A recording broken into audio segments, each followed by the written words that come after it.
What's going on, podcast listeners? My name is Michael Chernow. I am a restaurateur and lifestyle entrepreneur, and I am truly obsessed with living a life better than yesterday through wellness, fitness, and good vibes. I've always wondered if the drive to succeed is something we are born with, or if it's something that is made over time through grit, drive, and perseverance. I get to answer that question exactly, and the goal of this podcast is to talk with people that have absolutely crushed it in life and have inspired me to do the same. This is Born or Made. All right, so I want to jump into a few questions with you because I think your book was just really revealing, and if anybody listening is interested in understanding evidence-based data on training, the stuff that actually works, nutrition, the stuff that actually works, and supplementation, the stuff that actually works, you should definitely go and buy Mike's book because it is authentic, real, and genuine. And the guy, I can't even imagine the amount of hours you've spent on that research. I mean, I'm sure it's hundreds and hundreds and hundreds. You probably still do it because you're always updating the book, right? How many different... That's what I was going to say. Like it's now, I mean, that's the third edition, but along the way there was effectively like the second 2.1 and then 2.2 and 2.3. And I'm actually, it's funny, I'm going to be doing, it's not going to warrant a fourth edition release, but I'm going to be doing another round. I actually laid out my publishing schedule for the next several years yesterday. I'm going to do another round of updates because I want to do an editorial pass because I do like what's there and it's well written, but I think I can do a better job now. I think I can clean it up even more. And I may want to reorganize some stuff. There's not going to be much in the way of substantial changes because I'm very happy with the information that's there and how it's presented. But I want to make it a little bit better. And there probably will be a few changes. Again, nothing major, but I've done that since the beginning. And because Bigger, Leaner, Stronger and Thinner, Leaner, Stronger are really my flagship books, I think it makes sense to keep them up to date as I learn more, as new research comes out, and as I become a better writer. I just really want to keep those books as good as they can possibly be. And I'm also doing that with Beyond Bigger, Leaner, Stronger. So I'm releasing a new second edition of that book this month. Everything will be live, and then we'll probably do the official launch next month. And it's a rewrite from scratch, and I'm really happy with how it came together. I really think the first edition is a good book. It has good information. It was the best I could do at the time, but that was 4 years ago, and I can just do a much better job now. I also have now a better understanding, having worked with many intermediate and advanced weightlifters, whereas when I wrote the book at the time, I didn't have as much experience. I had experience myself, and I did have enough experience to feel like I could do a good book. But now I would say this second edition of Beyond Bigger, Leaner, Stronger, I think is to the intermediate and advanced weightlifter what Bigger, Leaner, Stronger is to the beginner or the novice. And just to qualify that, in case anybody's wondering, am I a beginner or novice? Like, which one would be for me? So Bigger, Leaner, Stronger is for the guy who has yet to gain his first 20 to 25 pounds of muscle. That's the simplest way of putting it. If you are listening and you've already gained, let's call it 15 to 25, just to give the full range of depending on how you respond. But so really what we're talking about is you could do that in your first year and a half or so of proper lifting. Most guys are going to get there. They're going to get to 20, 25 pounds or so of muscle gain in their first year and a half if they know what they're doing. And then though, what happens is the program itself, Bigger, Leaner, Stronger, becomes more of a maintenance program, meaning that there's a point where they will no longer make progress with the programming. And I explain why in Beyond Bigger, Leaner, Stronger. And the change, fortunately, is quite simple. It's just time to work harder. That's really it. It's time to, and a lot of that comes down to volume, really. It's, okay, you were doing 10, 12 hard sets per major muscle group per week, and that got you your first 25 pounds of muscle. It's time to do 15 hard sets per major muscle group per week. And there is some periodization in the program, and there's some features that I think are more suited to intermediate and advanced weightlifters that newbies don't have to worry about.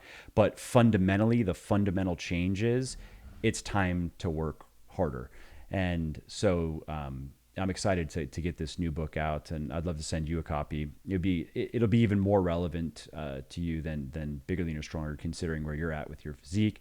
But I'll be very happy if I get the kind of feedback you're giving me from intermediate and advanced weightlifters who have been stuck in a rut, who read Bigger, Leaner, Stronger. Maybe they got some benefits out of it, but ultimately they are still just not able to increase their totals any significant amount over the course of, let's say, 6 months or longer, and they don't really see any major change in their body composition. You know, I can't wait to read Beyond. I haven't read Beyond, and the one thing I will say though, for anybody listening, whether you're an advanced bodybuilder, immediate, like weight, strength trainer, whatever you are, the content in the first part of Bigger, Leaner, Stronger is True. so chewable, and it's so the way you break down just the sort of science and fundamentals of what it takes and what goes into understanding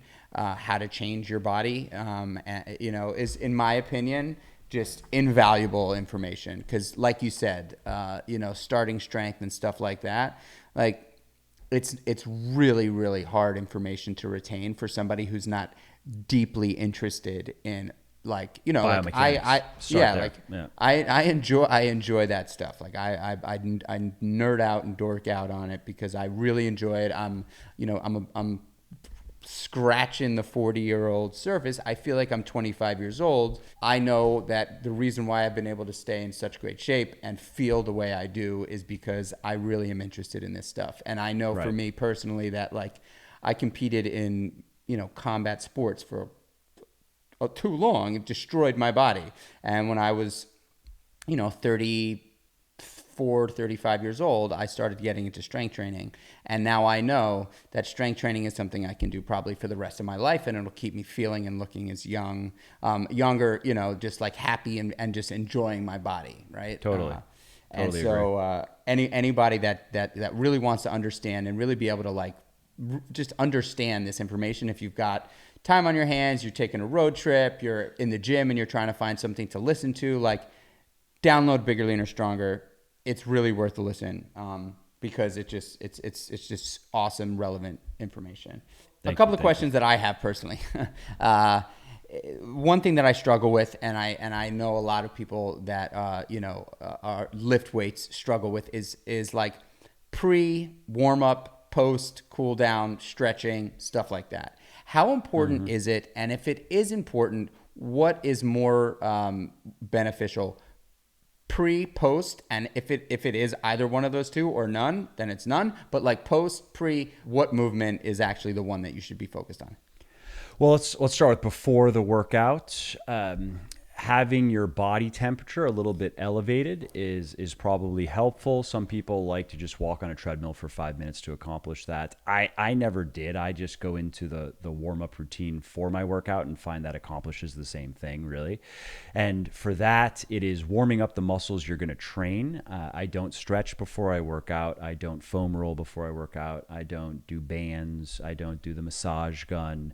The most effective way, if we're talking about performance, which then of course translates into muscle and strength gain over time, is you want to warm up on the exercise that you're going to be starting with. So the idea is we want to make sure that the major muscle groups that we're going to train are primed for performance, I guess you could say. And I understand that it may not be so much a point of injury, although if you're strong, it probably wouldn't be smart to just walk in the gym, load 350 on the bench and just like start. So it's a simple warm-up routine though, where what I do is and this is a little bit different than what's in Bigger, Leaner, Stronger. I simplified it a little bit. So there's like a four warm-up set routine in Bigger, Leaner, Stronger. I'm now doing a 3, and this is something I will update when I go back through the book. But it's pretty simple. So let's say it's the bench press, and I'm going to take my working weight, and I'm going to take about 50% of it. I'm going to do a set of about 12 reps or so, 10 to 12 reps. I'm going to rest a minute. I'm going to do another set of 10 to 12 reps, again with 50% of my working weight. So this is easy. I'm just getting blood flowing and grooving in the motion pattern, and getting ready to do my heavy set. And then on my third warm-up set, I'm going to use about 70% of my working weight, and I'm going to do a set of 4 or 5. So they'll get my muscles to understand that we're about to move some heavier weight, and rest another minute, maybe 2 minutes, and then get right into my workout.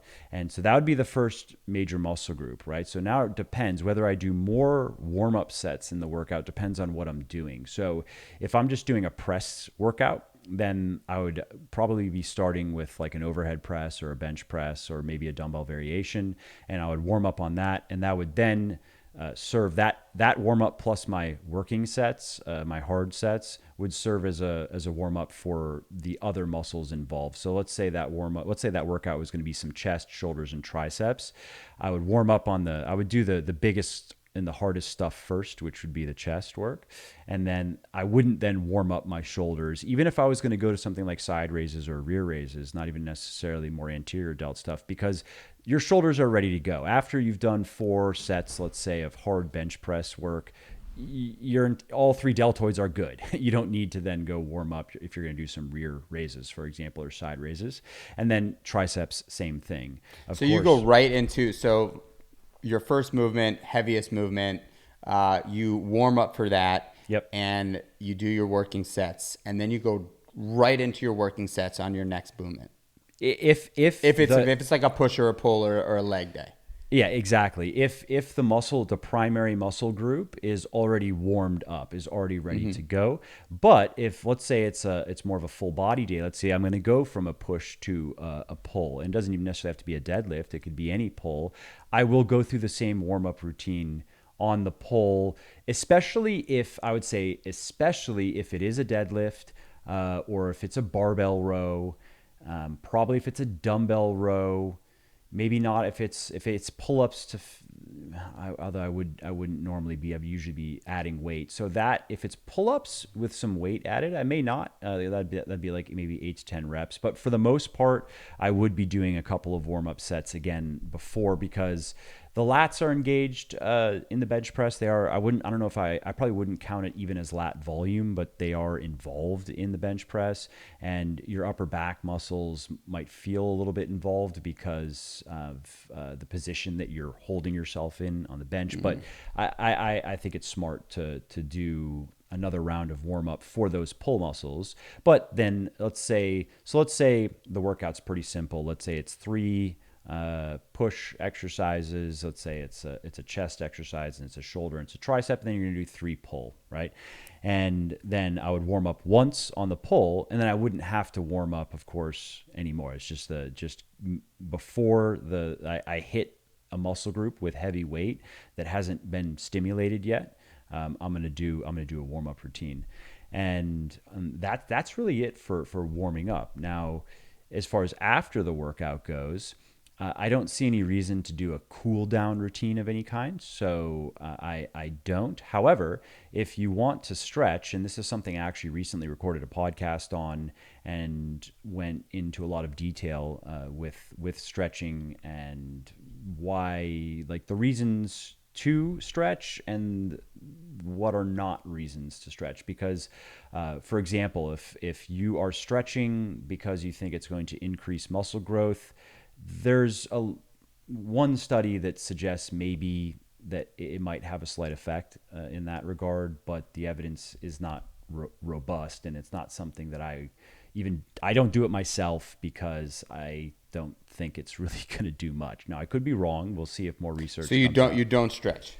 I do, but not for the purpose not for muscle growth. Exactly. Yeah, exactly. So why I do stretch, though, is because, and this is very specific to me, and this just to to finish my previous thought, just so people understand, stretch after your workout. That's something I talk about. It's important because research shows that stretching before you train or do anything athletic even is not going to improve performance. It's probably going to decrease performance. That's been shown in a number of studies, and it may increase the risk of injury because you don't want, like, if let's say you're playing soccer or even bench pressing or squatting, you don't want loose muscles. You want tight muscles. You want everything to stay in place, and you need to perform. So do your stretching after your workouts, or it doesn't have to be directly after your workouts. It could be before, but I would say probably give an hour or two. So if there is any effect in terms of performance or safety, that it's likely gone within an hour or so. Or you can stretch after you work out, and it could be right after, it could be hours after. That doesn't really matter. And as far as why I stretch and what I do is it's very specific to my body. So what I found is that some time ago, I was deadlifting decently heavy weight. It was probably like 430 pounds or so. And I was doing sets of 3, I believe. And I had gotten to the top and I felt my hips kind of shift. And I was like, oh, nope, that's not supposed to happen. And fortunately, it wasn't anything. It wasn't a major injury, but I did piss off my SI joint. And so that kind of lingered. I had to then lay off the deadlift for, I think, 3 weeks or so, which, by the way, that's the key when you get injured, whether it's, if it's severe, of course, then you're not going to be doing what you got hurt doing. But if it's not severe, one of the key, probably like the key strategy to overcoming injuries is to stop doing whatever is aggravating the problem, especially if we're talking about these repetitive stress injuries that can be insidious. And if you ignore them and you keep on re-aggravating the problem, eventually it can become chronic. And that's what we want to avoid. So I completely stopped deadlifting for a few weeks. Ultimately, what happens is if I don't do that, I'll develop trigger points, which is are an interesting phenomenon. I had a guy named Paul Ingram from Pain Science, I believe, .com. Very smart guy, and he has no. I don't know anybody who knows more about the pain literature and overcoming injuries and preventing injuries than he does. And funny enough, he was talking about this. I did an interview with him that there is something to just trigger point therapy, finding spots on your body that hurt and rubbing them. And I laugh. It's something that we all do intuitively. But it's smart. It's smart. And he talks about the importance of doing that to prevent repetitive stress RSIs, prevent these injuries from occurring. And so I know, and actually the spot I'm talking about on the back, right, where again, if somebody just looks where the infraspinatus muscle is, that's a very common trigger point. And I've found that now, like my wife has the same thing. Her brother has the same thing. And Paul talks about it, right? So, and you can work on it yourself he likes to use, what did he say? I believe it was a squash ball. So it's something in between the size of a lacrosse ball and a golf ball. I believe it was a squash ball. And you put it on the wall and you move around until you have a spot that hurts, and you just work on that spot. The key with doing that, though, with the trigger point therapy is you don't want to beat the shit out of yourself. Like you want to stimulate the tissue. And what I do is I work on it until the sensitivity has come down. I'm just looking for an improvement. I'm not looking for the sensitivity to completely go away. And what I found is by doing that every day, it helped tremendously. So I do that stretch and a couple of others. The trigger point that I love the most and happens to be the most painful to dig into is that spot right at the top of the glute. Yep, he talks about that one too. That spot is, I remember when I first discovered that spot. Yep. Shock your whole body from I know. Like head to toe. If you actually go into it, like if you actually dig into it, not just touch it, not just rub it, but like literally drop your weight on a squash ball or something hard like that. Yep. Excruciating pain. However, I will say that some of the most relieving like recovery on the planet. If you actually give into it and you just suffer through it, Yep. you know, because I too, I struggle. I don't know if, I mean, I've been told that it's my tight hamstrings. I've had lower back issues. My tight hamstrings pulling on my pelvis that are affecting my back, my sciatic nerve. I mean, I had a terrible injury, you know, doing a combination of deadlifting and jujitsu, and it was really bad. I mean, I ruptured a L4, L5. Wow. That was terrible. But like I've struggled with just sort of this chronic lower back hamstring, right where the ham meets the glute, right there on my left side. And so recovery for me is definitely something that I'm always interested in and trying to figure out what the best forms of recovery are. If you had to pick one form, quick fire of recovery for someone who does lift weights pretty intensely, what would that be? It's going to be boring, but I got to say it. It's got to be sleep. Getting enough high quality sleep. You just can't beat that. Everything else it pales in comparison to that. And another one would be making sure that you're eating enough calories. Again, if you're chronically in even a slight calorie deficit, especially if you're an intermediate or advanced weightlifter, you might be surprised at how much that can cut into your recovery. Another one is don't do too much cardio. So a good rule of thumb is keep your cardio volume to no more than, consider this a high end limit, no more than half of the amount of time you put into your muscle training. So if you're lifting weights for 5, 6 hours a week, I would not recommend more than 3 hours a week or 2.5 hours a week of cardio. Water. I is have good a for you. Yeah. You know, I think that there is probably a bunch of assets to drinking a fair amount of water every day. Yeah. I probably take it to an extreme. How much water do you drink? About 1.5 gallons, Okay. something like that. Do you sweat a fair amount on an average day? You know what? I really don't, man, because I've pretty much cut out most of my cardio. It's weird. It depends on the time of the day for me. When I train fasted, which is typically how I train first thing in the morning fasted. I do not sweat a lot. However, if I train a little bit later in the day, and I don't know why, but if I train a little bit later in the day with food in my system, I tend to sweat a lot more. It could be the temperature in the room, but I actually do. I don't know. I'm the same way. I don't sweat that much. However, I do drink probably 1 gallon of water with creatine and EAAs throughout my training, throughout my workout. So I'll have, I will drink an enormous amount. And then fortunately, like I'm pissing for the next 3 hours every 45 minutes to an hour.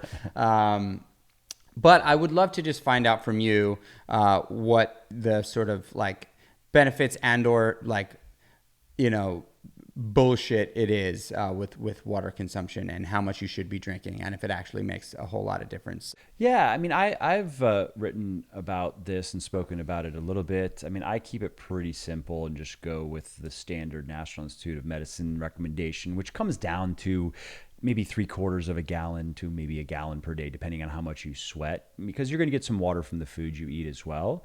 And that's great for the purposes of health, but it's also great for the purposes of managing or improving your body composition because it helps keep you full. And like drinking water with a meal, for example, is a good way to help control for people who people who have trouble with hunger or feeling satisfied after a meal. I don't think there's that much more to be said. You don't need to drink fancy water. You have to drink high pH water, for example. That's just marketing bullshit. I do think it's smart to drink filtered water. I personally wouldn't drink tap water all day, depending on where I live. If the tap water was very clean, but in many places it's not at all. So I have a reverse osmosis filter, and it's not expensive. I don't remember what I paid for it, but I think you can get a good one for $300-400, and the filters will last probably at least 6 months. And I keep my little flask here, and I drink on maybe 1 gallon to maybe as much of a gallon and a half. I don't pay too much attention to it. I'm just drinking based on when I get thirsty. If I feel a little bit thirsty, I have a little sip, and I keep my flask with me all the time, and then I just go refill it when it's empty. And I probably go through 5 or 6 of these. Trying to force yourself to drink a lot of water probably isn't going to benefit you in any way, and you're not running the risk of this at that level of intake. But remember, if you drink too much water, you actually it dilutes the electrolytes too much in your blood, and that's bad. Like, that can put you in the hospital. So you wouldn't want to try to force yourself to drink 3-4 gallons of water per day, unless you were working in construction in Miami, Florida or something, and you're sweating 3 gallons of water out every day. And specifically, drink water over any other beverage. If you can help it, do not drink your calories, because you just get very little in the way of satiation when you drink calories, right? You could drink 1,000 calories of anything, whatever, especially if it's just sugary. Maybe if it were milk, that might be a bit more your stomach's going to explode, but you could drink 1,000 calories of like fruit juice, for example, and be hungry an hour later.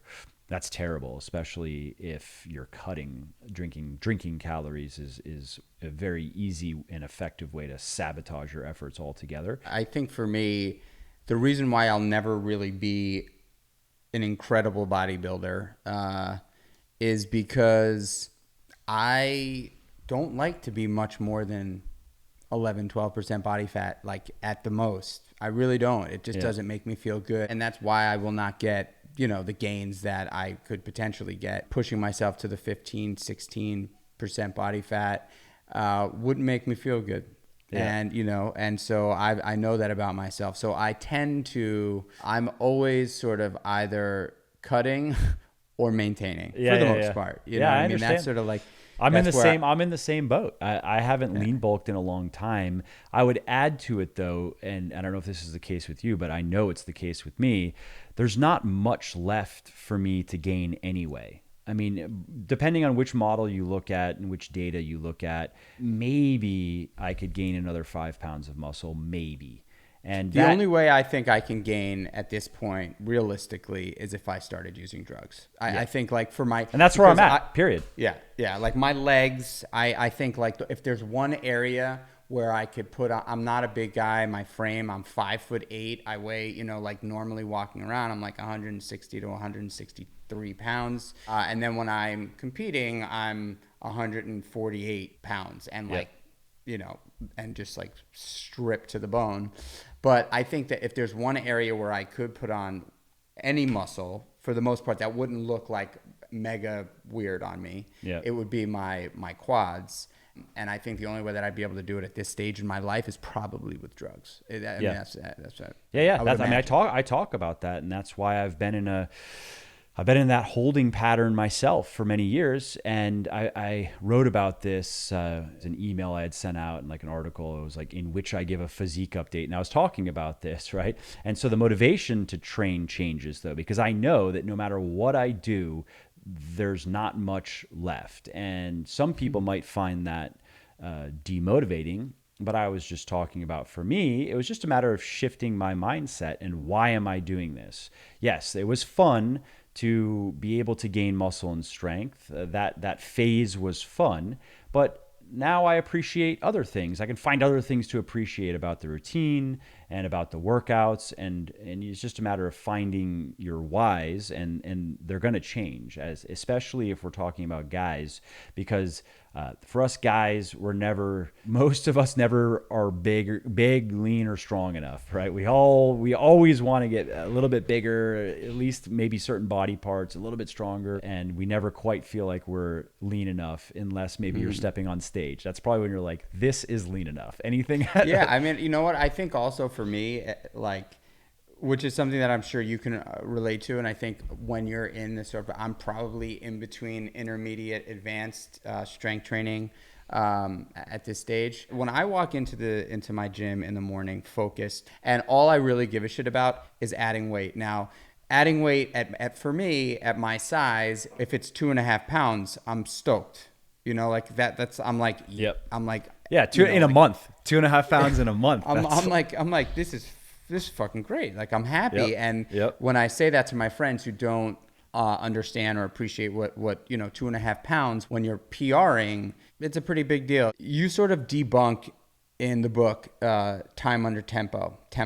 And you basically say through the research and the data, 1-1-1-1 is pretty much the tempo that actually is going to get you as far as any of these tempos can get you. Yep. Is that, and that's correct? Yep. And you could even say maybe 1-0-1, like a very slight pause maybe at the bottom, but we're talking about a fast but controlled descent or ascent, depending on what exercise we're talking about, and then a slight pause followed by the final half of the exercise. Again, fast but controlled. And I would say, again, the weight of the evidence is very clear here that time under tension matters, but if you train properly, it's going to happen anyway. And trying to alter your programming to maximize time under tension, like take super slow training. I mean, that's really the way to do it, right? You slow your reps down. That means that you're going to have to drop the weight and you're not going to get as many reps per set. And what you're losing in terms of work performed, it outweighs what you're gaining by maybe even doubling time under tension. And I've talked about it in Bigger, Leaner, Stronger, and I even will probably be updating that section with a little bit more, even newer research that has been done. And I think I referenced 5 or 6 studies in Bigger, Leaner, Stronger as it is, but there's even a bit more research on that. And so yeah, I'd say right now that's the weight of the evidence, and I don't see any reason to do super slow training. If your 1RMs are going up, even if it's just slightly, if it's an upward trajectory over the course of months, let's say, then that's great. That's what we want to see, as we want to see strength going up, because if we don't accomplish that, if our strength remains stagnant, it's going to be very hard to continue gaining muscle, no matter how much volume we try to do. I mean, you only can do so much until your body falls apart. So for most people, that's probably, I don't know, 20 hard sets per major muscle group per week. And that's not easy. That's like anybody listening, go into Excel and lay that out, what that actually looks like, doing 20 hard sets for your lower body per week, for example. And by hard set, I mean heavyweight, not your warm-up sets, like your real muscle building sets, right? So you only can get so far with volume until your everything just starts to hurt. But yes, there is a ceiling, and there is a ceiling for muscle gain as well. And that's, again, not what a lot of people want to hear. A lot of people want to hear, and I've seen some people on Instagram almost make their entire brand out of this idea that you can improve your physique and your performance forever. You can, after 25 years, I'm still gaining muscle and I'm still gaining strength. Yeah, because you're on a shitload of drugs. End of story. Like, that's it. As a natural weightlifter, that is not true. It may be motivating for people to hear that in the short term, but in the long term, it can be very demotivating because they've been operating under this false belief. And then there's a point where they get stuck in a rut, and or maybe they really have tapped out their genetics, and then now they've put in all this work and they're disappointed with what that ceiling is, and then they finally realize the truth, and then they start using drugs. And I've seen that. So I'd rather people go into it with the right expectations and understand that we're only going to be able to get so far given it's not just genetics, it's also our anatomy. Height is not the factor here. A lot of it is proportions in your limbs, where your muscles insert, because muscles, they function like levers. And so certain bodies are just made to be strong. And therefore those are the people who also tend to get very big, and other people are just anatomically disadvantaged. I am anatomically disadvantaged. I have long legs, I have long femurs, so squatting, the range of motion is long, and the sticking point in particular is a bit longer, right? That's those a few inches that are just the hardest to get through in the squat. The deadlift, that same issue, although I have long monkey arms, so that kind of it offsets my disadvantage of the longer legs in the deadlift. So I've always progressed okay. I was never super strong in the deadlift, but decent. And then pressing has been a nightmare because of my long arms. So that's an example of I would never make a good strength athlete. I just wouldn't. And I've shared this as a good, just simple heuristic for guys who have wanted to know, like, how strong can I get? I like the rule of 3-4-5. So as far as a natural weightlifter goes, a realistic set of milestones to strive for is 3 plates on the bench, so 315, 3 plates either side, 4 plates on the squat, 405, and I'm talking about 1 rep max strength here, and 5 plates, 495 on the deadlift. Most guys, if they work hard enough and long enough, they should be able to get to those numbers. Coming back to something you had talked about, like take a guy like Ronnie Coleman or anybody out there who has genetics really on their side. I mean, they might get to those numbers in their second year of training. and no drugs, and that's out there. I've seen it myself, and it took me. I mean, for the first 7 years, I didn't really know what I was doing. I didn't get very far, but it took me like probably 4 or 5 years of good training on top of 7 years of bad training that still got me something to get to about the 3-4-5. I didn't even fully get there, and I was actually working back toward that before the virus hit. I personally have never done steroids, but that said, I have no judgment on people that use steroids. I just personally have never used steroids. Right. And I question whether I ever will or not. I don't know. As I get older, I don't know. But I wanted to get your opinion on steroids and understand what you think about them. I've never heard you talk about them before. I'm sure you have. Mm-hmm. But if there is a time and a place for steroids, and I think we can end on that, because I think that that's sort of a pretty cool way to end for people like you and I that are interested in this stuff. Yeah, I think there's definitely a time and a place for steroids. I mean, if your livelihood is connected with your athletic performance or your physique, and if the only way to compete at that high level is to use drugs, first and foremost, because basically everyone else is using drugs, then you don't really have a choice. And I totally understand that. So take a high-level athlete of any kind, really. I mean, the advantages that something even just like testosterone can give are just tremendous in terms of muscularity and strength and power and recovery, not to mention other types of drugs that might be more relevant to, like, if it's an endurance sport, there are drugs you can take that give you remarkably improved endurance. I mean, you hear the stories of some of these people who have talked about it, where you have someone who is a top level athlete and they're like essentially improving their endurance by 20-30% with the right drugs. I mean, it's like blood doping, right? That's a bit of a different thing, obviously, but it works, and it works really well if you know what you're doing, right? Or if, let's say, you're in Hollywood, you're an actor, and you're just a normal guy, maybe you're fit-ish, right? But you're not super into working out. You don't maintain your superhero physique or a superhero physique, right? And then a producer comes to you and says, hey, we need you to gain 30 pounds of muscle in 3 months, and you're going to be the next Captain America or whatever. You go, yeah, I'll figure it out.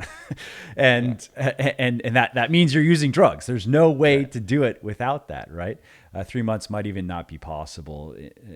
Maybe it's possible, especially if you were detrained. But regardless, and in those situations, I understand. Would I do that? Almost certainly. If I was that actor, if that was it, that was my livelihood, and that's what I had worked toward, and I have nothing else. This is what I have, and it means that I have to do a cycle of steroids to get millions of dollars and jumpstart my career and turn into an A-list celebrity. Like, yes, I'm doing the fucking steroids. There's no question.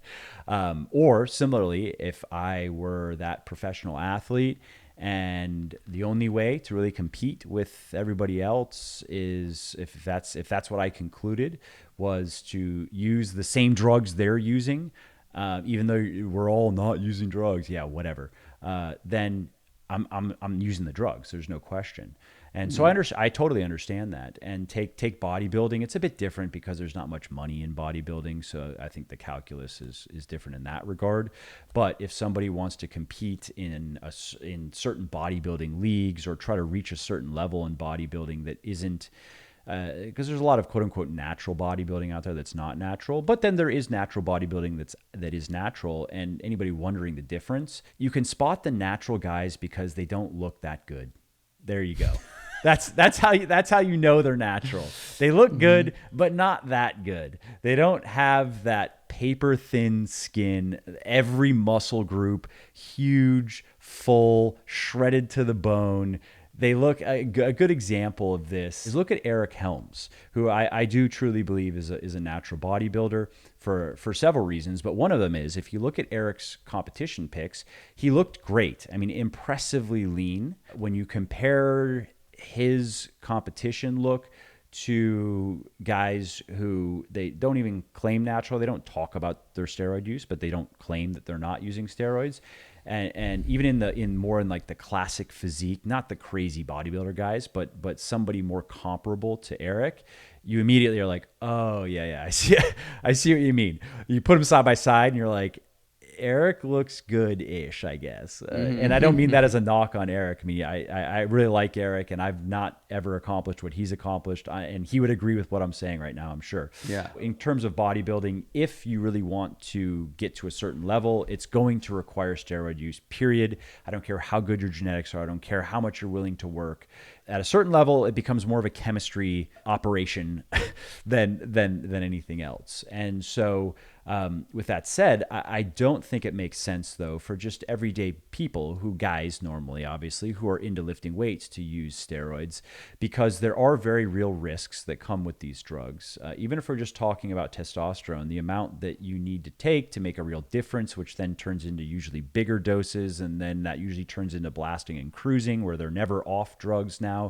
And there are long-term health concerns. Now, something like testosterone is a known quantity, and I've said this to people: if you are going to use drugs, you've decided you're going to use drugs, do yourself a favor and start with just testosterone, and hopefully you just stick with testosterone, because at least we have a lot of research on that and we know what to expect from it. However, you have a lot of other anabolics out there that there is no good human research. We have some case studies that are pretty gnarly, and we have a lot of people out there using these drugs who are going to be, they are living case studies, and we'll see what happens to them, kind of thing. We really don't know. We have ideas of the risk. Like, there's research that suggests that trenbolone can cause DNA damage. That is associated with cancer. Like, you just know that you're really taking your health into your own hands if you're going to do that. And is the reward worth the risk? And if somebody understands that and they say, yep, I do get that, and this is why I'm going to do it anyway, and I may regret this one day, but at least I understand going into it. I get that, and I go, okay, cool. So that's my position. I've just educated people on these drugs and what we know about them, what we don't know about them, and at least how I would personally go about making that decision. And that's why I've never used steroids, because the rewards, if I look at it, I don't care so much about my physique that I need that. When your body fat gets too low, there's nothing you can do to prevent your body, your hormones from crashing and from feeling like shit. There's nothing you can do. It doesn't matter what you do with your diet. It doesn't matter how much you how many supplements you take, or what you do in the gym. A lot of it is a function of body fat levels. Like, body fat produces leptin, for example. There's just, you only can all sorts of shit happens. Your hands start twitching. You're you're cold all of the time, and all the time. It sucks. Like, being in a caloric deficit, specifically towards, like, if you've ever done a bodybuilding competition, you understand, like, typically the week before peak week or the beginning of peak week, which is the week that you are actually stepping on stage, you're at an insanely low amount of calories. Something like, for me, it was between 1350 and 1400 calories. Very, very little carbohydrate, almost no fat, and it was like pure protein and brutal and just terrible feeling. And there's no way around that. You have to regain body fat when it was really what it comes down to. Yeah. So for me, staying 6%, 5% body fat year round. It would be kind of cool just because, we're all into this for what we see in the mirror, at least to some degree. And I don't think there's anything wrong with that. Actually, I don't give a fuck what anybody says. Like, if you're not doing it professionally, at least 80% of why you are into it is, well, that's maybe a push. Like, I actually do it because of the way it makes me feel. Yeah. I love the way it makes me look. Of Yes. course, I feel confident and like awesome. Yeah. But really, I think the upside, the real addiction I have to moving heavy weights around is the mental. Yes. When I walk out of the gym, Yep. I am in a far superior place than when I walk into the gym. Totally. There's just no other way around it. And I would draw a direct line to my personal happiness to weight training and fitness. Same. Period. Same. 100%. So I like to tell myself that it's 50-50. Maybe I'm diluting myself a little bit, but I think it's fair to say at least 30-40% of the reason why I'm doing it is just the benefits you're talking about, as well as the other Sheer looks. Yeah. Yeah.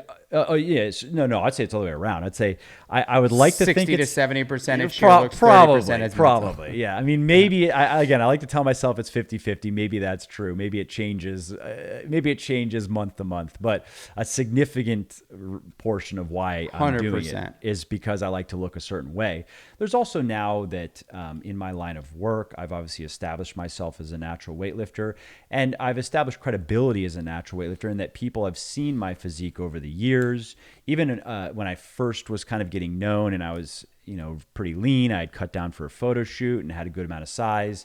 Most people were like, yeah, I think this dude's actually natural. Like, he looks good. If he's using drugs, that's a waste of drugs was the more snarky joke of it, right? So I've then maintained that physique for many years now, and I've been talking about, like, don't expect me to get much more than this. Like, this is what I've got. And so if I were to all of a sudden be 20 pounds bigger and shredded, You're doing drugs. yeah, exactly. And I also don't, and this would be a whole different discussion. I think that it is a very good, just I have a personal policy that I try to live as honestly as possible. I try to tell as few lies as possible, even if they're white lies or social lies. And it would bother me a lot if I were now a fake natty lying about my drug use. And because people be asking, Mike, you're looking pretty big, dude. What happened? And what am I supposed to say? I don't know. Or, This is something that I'm toying around with. So it's my new supplement. Yeah, give me all of it. I turn into what I hate. People actually do think I take steroids, which is kind of funny. People are like busting my balls about it. And I'm like, look, man, I'm sober 16 years. I was a drug addict from like 13 to 23. Yeah. So I just know that I run a risk if I do take any sort of drug that it could become a problem. I don't think of steroids that way necessarily because I don't know how much of a mood altering state it would put me in. I mean, I can tell you, there was a guy named George who used to work out in a gym, and he was very open about his drug use, and that's one of the reasons he regretted it. Is how it made him feel. He just loved it. He said that he had morning until night energy, and it made him want to just go after life even more aggressively, and his workouts felt great, and he didn't need as much sleep, and he said he felt invincible basically when he was taking several drugs, not just testosterone. You can find similar accounts online of people honestly saying that that's the physical part is cool and they like being bigger and stronger and those effects, but it's the mental and the emotional supercharger effect that is equally addictive in a sense to them. Go see a doctor, go see an endo, get some blood work done, see where you're at, and first look at it medically. And because if you're gonna use a dose of testosterone that's enough to make a difference in the gym and make a difference in your quality of life, especially if you have any symptoms of low testosterone, which it sounds like you don't, but if you did, it would make a difference in quality of life, then you could do it in in the safest way possible, for sure. Where what I was talking about more is when you get into like big bodybuilding doses, and where the doses of testosterone are huge, and then you add in 6 other drugs, and then those are, big doses. Listen, man, I can't thank you enough for spending the enormous amount of time you spent with me today. This was so much fun. Of course, I knew that I was going to walk out of this conversation knowing more than when I walked in. I have an enormous amount of respect for you, the way you run your company, the way you are so just sort of transparent and honest about the things that you do, and the information, the content that you put out is so great for people like me and a lot of people that will be listening to this podcast. I gotta finish off with this final piece. Do you, Mike Matthews, believe that you were born or made? I would say probably a lot more made than born. I think we covered this in good detail. I do think there are, and I agree with you that there are certain inborn characteristics. I don't believe in trying to find your passion because, and this is speaking for myself, like I've never been passionate about something I wasn't good at. And I've never started out doing something being like, oh, I'm really good at this. That's just not how it works. You start at something and you suck, and it's annoying because you know what's good, and you look at what you did and you're like, wow, that's really bad. That to me does not inspire any sort of passion. But to take that spark of curiosity and to pursue it is, I think, the key, where then you can eventually get good enough to become passionate. And so I think that's part of the born element, is what sparks my curiosity may not be the same for you. And so it's important to find what that is for you, and maybe assess your personality and take a look at what activities might be a fit. And then I think from there, a lot of it is made. And there's a lot of focus that is put on IQ, for example. And I understand that there's good research to show that IQ and conscientiousness are most correlated with success really in any endeavor. And that's okay. That's fine. But that doesn't mean I don't know what my IQ is. I don't care. I know I'm smart enough to do the things I want to do, and that's good enough for me. And that's again, like, I just don't. I feel bad when people, they get too caught up and they don't think they're smart enough, and that is almost never the case. If maybe somebody who has a much higher IQ will have a little bit easier of a time of it. But I think whatever a person may feel like they're lacking in the department of just general intelligence can be compensated for. And we talked about this in terms of creative intelligence and emotional intelligence. And if we're talking about becoming successful, quote unquote, I think actually probably if you're very skilled creatively, you're going to be able to do well, regardless of how well you can figure out IQ puzzles. And then there's the conscientiousness, willing to work for it, which is the made as well. Where, for me, I've cultivated a strong work ethic, and that has benefited me probably more than anything I was born with. And how much, like you had mentioned with my word obsession, okay, a lot of people wouldn't be inclined to want to do that, but that's an example of, I don't do it because I enjoy doing it all the time. In fact, it's kind of annoying half of the time. I'm trying to read something, not go into the dictionary every 3 times a page, and it can be kind of frustrating, but I do it regardless of not liking it because I understand why I'm doing it. And so I think that's something that anyone can learn and do, is learn to do the things that many people are not willing to do, and to just do it anyway. And that is 100%, that element of the equation, I think, is made, not born. You're a gentleman and a scholar. I very much appreciate you. I'm very much also looking forward to using the supplements at Legion, like Recharge. Probably Pulse, because you're going to need some caffeine. Pulse, yep, and Pulse. And there's one more that I'm using, Triumph. And that's the multivitamin. Yeah. And so I'm looking forward to using those over the next 3 months. Let us know quickly where we can find you online. Yeah, sure thing. And thanks again for taking the time as well. And thanks for having me. This was a great discussion. Different than the many of the other podcasts that I've done. So that was fun. And as far as where to find me, legionathletics.com is kind of my hub. And I have a lot of articles there. All of my podcast episodes are there. Obviously, the supplements are there. Books are there.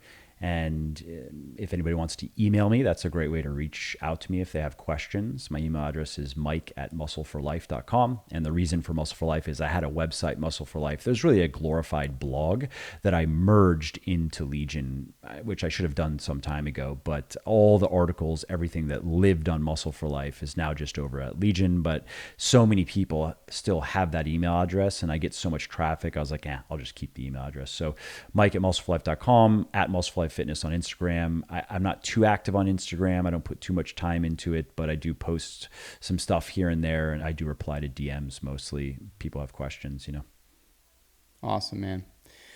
Well, dude, good luck with your potential move out to Wyoming at some point. Yeah. It sounds like it could be I know it's an amazing place, and just keep doing what you're doing, man, because it's inspiring me and millions of others.